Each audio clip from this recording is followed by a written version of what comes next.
I saw this person being very excited about the success of the lanternfly stomping campaign.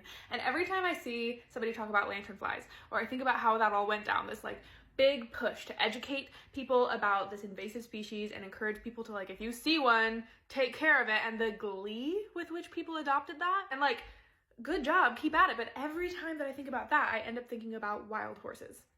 Because in the American West, wild horses are eco-terrorists with really good PR. Like, we think of the Mustang as like this quintessential symbol of Americana, but North America really doesn't have horses to that extent. The vast majority of those horses aren't native. They came over from Europe. They haven't been in the wild for more than a few generations, and there was never meant to be as many of them as there are right now. The number of wild horses out there are putting a huge strain on the resources in that environment. They cause all sorts of issues for local plants and animals. And yet, if you were to suggest, even just suggest, that we should do anything even reminiscent of a lanternfly campaign for wild horses, the reaction would be very different. And this isn't just speculation. Every time that somebody has tried to do something to meaningfully manage the threat that wild horses pose to that ecosystem, there has been such public outcry and like celebrities starting campaigns to advocate for the Mustangs that the Bureau of Land Management effectively just can't do anything at this point, and we're just letting that rip. Why is one invasive species that's causing a lot of problems something we are like thrilled for the chance to do violence on, and another one we are outraged by it? Just because horses happen to be one of the very few species that we have chosen to extend any sort of compassion to. It's just because we like them and we think they're beautiful and think of them as friends, and bugs don't really get that same treatment. To be clear, I also have those associations. I also feel uncomfortable thinking about what that could look like.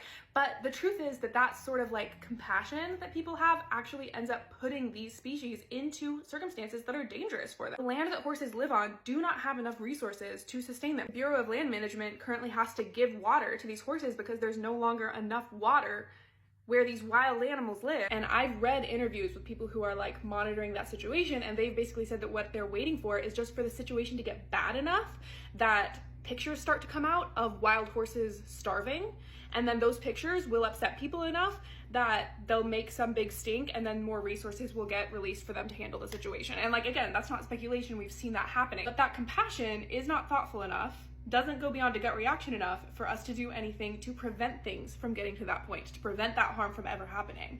And so we're just waiting for something to get really terrible, and in the meanwhile, the horses are walking closer to that danger every day, and all sorts of other destruction is happening in the environment. So as sad as it is to think about what would have to happen to like rectify that problem, in my mind, it's like the sad thing has already happened.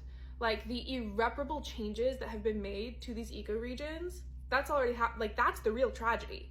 Introducing these species that are like innocent beings, didn't ask to be there, into an environment that was not prepared for and cannot sustain them, that's the tragedy. And now like we just have to decide how much more we want to let that continue. I'm not an ecologist. I'm not like saying I have the answers. I'm not advocating for anything except for maybe just some like introspection. Like, let's just reflect on like how thoughtful our empathy really is and how much space we have for nuance.